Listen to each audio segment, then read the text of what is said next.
안녕하십니까. 팔체연구소 방송 묵계 이상입니다. 여러분, 화병이라고 한번 다들 들어보셨지요? 정신건강을 망가뜨리는 이런 화병은 걸리는 일이 절대 없어야겠죠. 근데 안타깝게도 유일하게 한국에서만 언급될 정도로 널리 알려진 병명입니다. 이 화병이 체질과 밀접한 관련이 있는데 궁금하지 않습니까? 한번 구체적으로 한번 알아보겠습니다. 화병은 신체 증상을 동반하는 우울증의 일종입니다. 초기에는 우울감, 식욕 저하, 불면 등의 우울 증상이 나타납니다. 증상이 더 진행되면 이 호흡곤란이나 심장진, 즉 가슴 둥그름이죠. 또 몸 전체의 통증, 명치에 뭔가 걸려있는 듯한 느낌, 이런 증상이 동반됩니다. 한마디로 환자가 자신의 우울과 분노를 계속해서 억누르고 그 억압된 마음이 쌓이고 쌓여서 이 신체 증상으로 나타난 것으로 볼 수 있습니다. 자, 우리말을 외국어로 번역할 때 이 표현하기 힘든 단어들이 몇 가지 있습니다. 그 중에서 이 정서적 감정과 관련된 단어로 한, 화병 이런 것이 있습니다. 이런 용어는 외국 사람들에게는 없는 한국 사람들만이 느끼고 경험하는 정서적 특징입니다. 그래서 외국어로 번역하는 것이 매우 어렵다고 합니다. 궁금한 것은 왜 이 한국인에게만 유독 화병이 많은 이유, 많은 거냐는 거죠. 아마 오랫동안 한국인들의 삶을 지배해온 이 문화, 정치, 역사적 상황 이런 것들이 관련 있는 게 아니냐고 아마 생각하시는 분들이 많을 겁니다. 하지만 화병 역시 이 체질적 관점을 빼놓고는 완벽하게 설명해낼 수가 없습니다.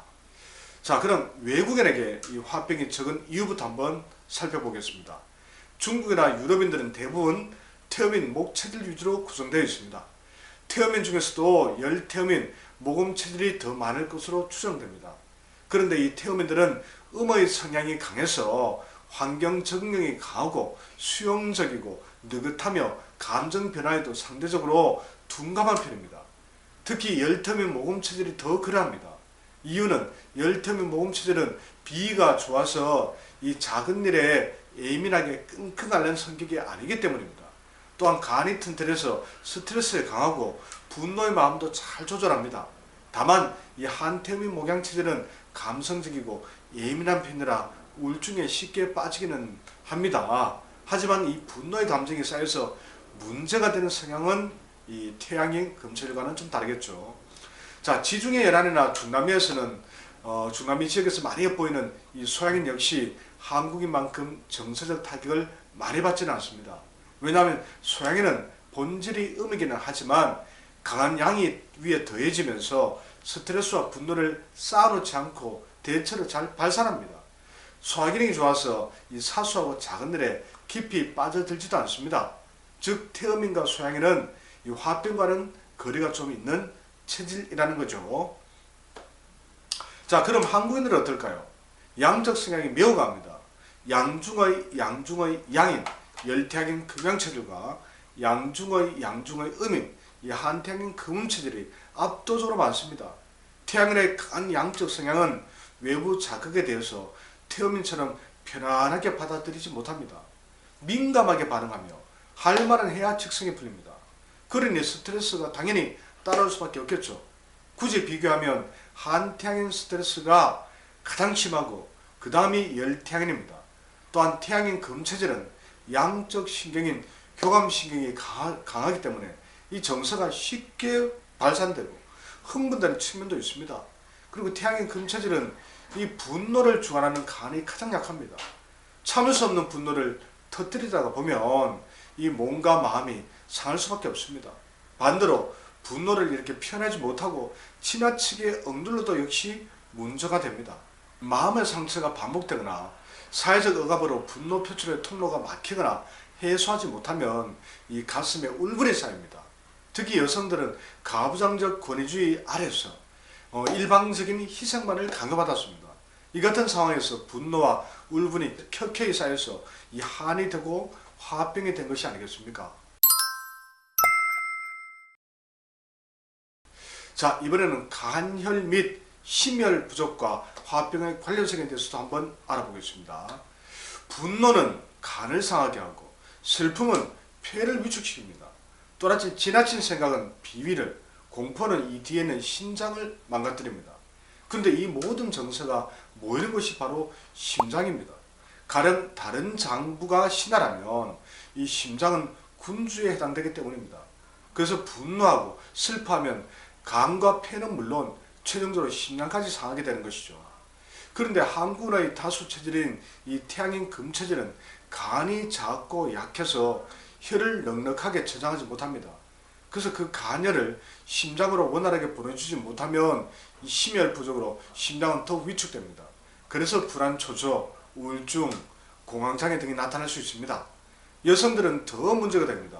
생리로 인해서 누구나 심장에 혈이 부족합니다. 그리고 남편에 해당하는 이 자궁 소장 영역에 이 사기가 쌓여서 아내인 심장이 또 위축됩니다.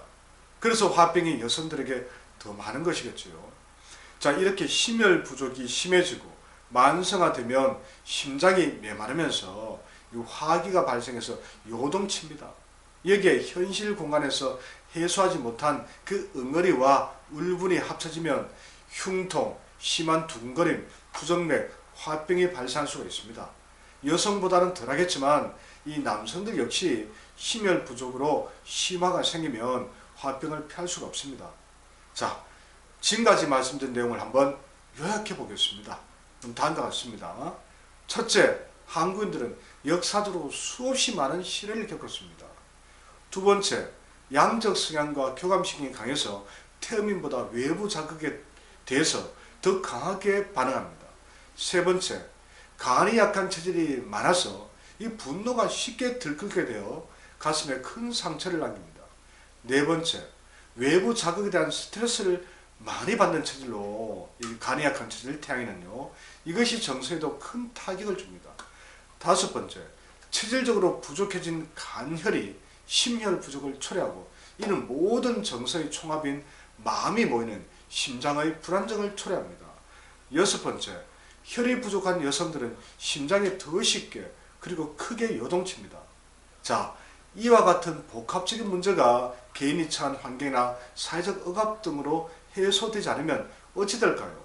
당연히 분노와 스트레스가 가슴에 쌓이고 쌓이면 응어리가 우울감으로 바뀌고 결국에는 한이 되거나 화병이 되고 말겠지요.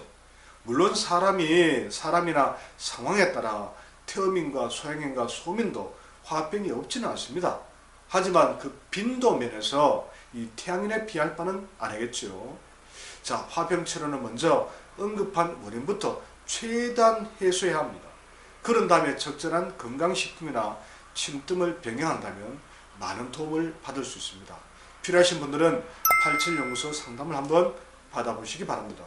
자, 지금까지 화병 원인과 한국인에게 많은 이유를 체질의 접목에서 한번 정리해 보았습니다. 아마 화병에 대한 가장 정밀한 분석이 아닐까 하고 스스로 자신해 봅니다. 자, 오늘 내용이 도움이 되셨다면 구독과 좋아요도 꼭 부탁드리겠습니다. 고맙습니다.